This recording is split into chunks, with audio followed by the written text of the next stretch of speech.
Cyrus was born in Media around the time 590 BC to 580 BC, and he died somewhere in Asia during the year 529 BC.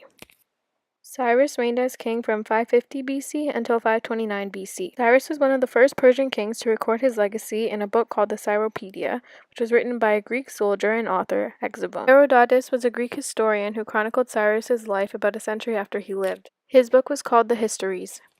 He wrote that Cyrus was the son of Cambyses I and Princess Mundane of Medes. According to Herodotus, Cyrus was a baby of the court until his grandfather King Astyages had a disturbing dream. In this dream, King Astyages saw a river flowing from the stomach of his daughter, Princess Mundane of Medes, a river that eventually overflowed to encompass all of Asia. Waking upset and confused by his dream, the king summoned his chief soothsayer, who can predict the future, who said that his grandson would eventually overshadow him and conquer all of Asia. Such an outcome was not desirable by King Astyages, so he decided that the baby should die. Rather than doing the horrible deed himself, the king handed the child off to his trusted general.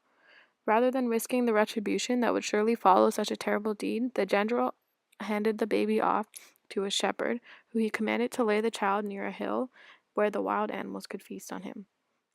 Unable to hand the task off to another, the shepherd brought the baby home and considered what he should do. The shepherd had an idea.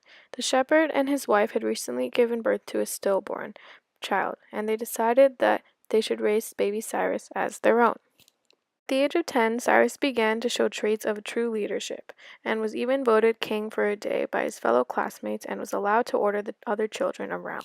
One of the boys didn't like what Cyrus was making him do, so he got his father, a palace guard, who then brought Cyrus before King Astyages.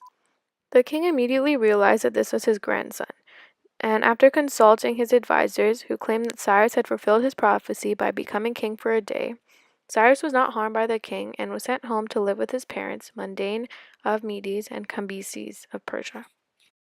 King Astyages wanted to teach his favorite general who had failed him a lesson.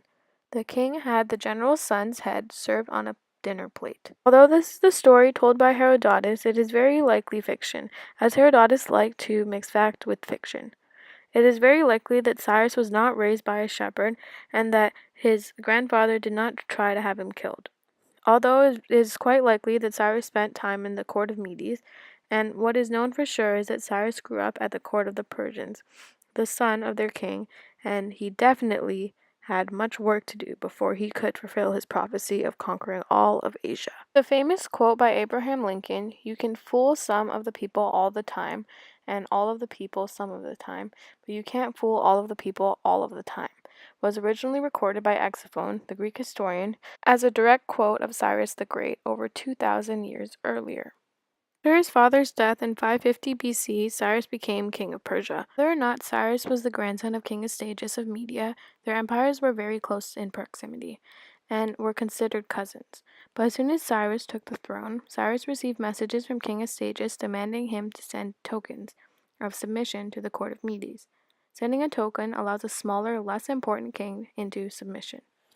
King Cyrus found this very offensive, and when he refused to send the tokens of submission, King Astyages sent another messenger who requested Cyrus's presence at the court of Medes. Cyrus assured King Astyages that he would see him sooner than later. Between 555 and 551 BC, Cyrus fought a series of battles against the generals of King Astyages. The final battle was fought in Mergab, Persia, where they fought all day until Cyrus eventually prevailed, and to secure his victory, Cyrus took Astyages as prisoner. Thus, Cyrus became the king of Persia and the king of Media. King Croesus grew worried of Cyrus's growing power, so he decided to send a question to the Pythoness oracle of Delphi. What would happen if he crossed the Himalayas River to start the next war with Cyrus and the Persians?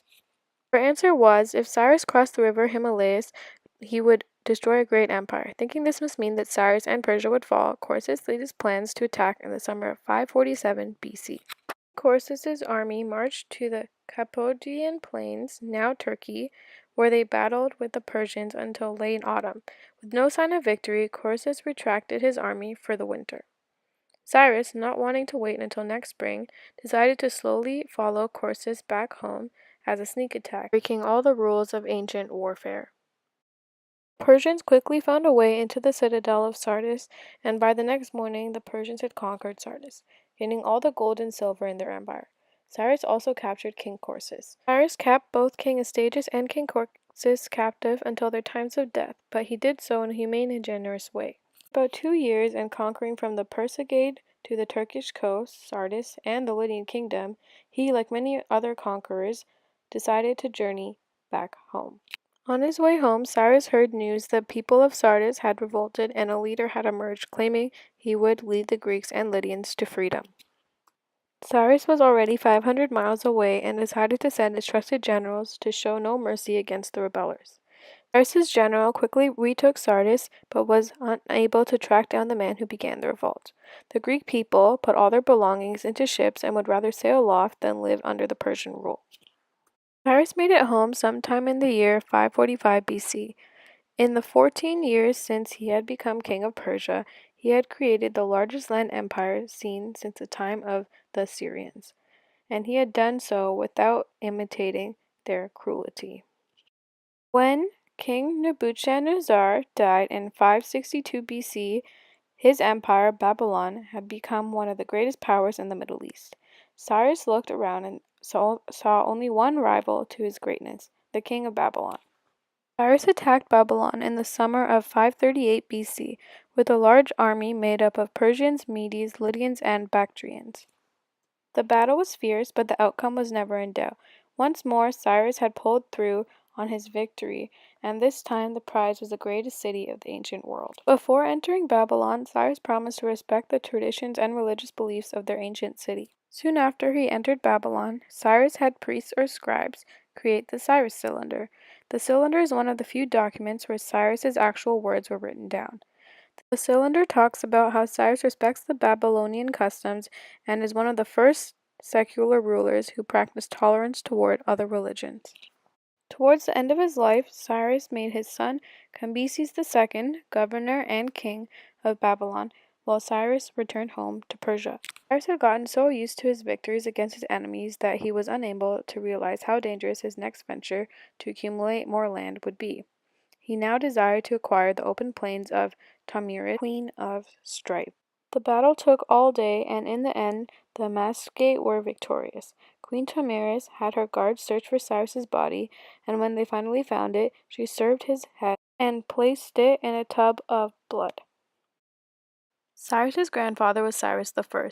He married someone who is unknown and had his son named Cambyses I. Cambyses I married Mundane of Media, and they had Cyrus the Great, or Cyrus II. Cyrus married Cassandane, and together they had 4 children, Cambyses II, Atoza, Bardia, and Artistone.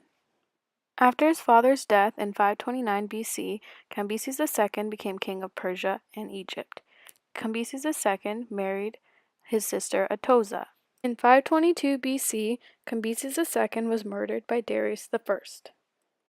After the death of his brother, Bardia ruled for 3 months in 552 BC. Bardia was also killed by Darius I. With the 2 women left of the royal family, Darius squeezed his way in between by marrying the sister Atoza and becoming king of Persia. They had 4 children: Xerxes I, Mastistes, Achaemenes, and Hystaspes II. Darius I became the next great ruler of Persia and was known as Darius, King of Kings.